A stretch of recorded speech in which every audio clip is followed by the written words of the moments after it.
আমি সম্ভবত খুব ছোট্ট কিছুর জন্যে মারা যাব। ছোট ঘাস ফুলের জন্যে, একটি টলমল শিশির বিন্দুর জন্যে। আমি হয়তো মারা যাব চৈত্রের বাতাসে উড়ে যাওয়া একটি পাপড়ির জন্যে, এক ফোঁটা বৃষ্টির জন্যে। আমি সম্ভবত খুব ছোট্ট কিছুর জন্যে মারা যাব, দোয়েলের শিশের জন্যে,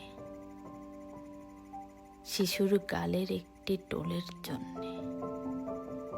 আমি হয়তো মারা যাব কারোর চোখের মনেতে গেঁথে থাকা এক বিন্দু অশ্রুর জন্যে, এক ফোঁটা রৌদ্রের জন্যে। আমি সম্ভবত খুব ছোট্ট কিছুর জন্য মারা যাব।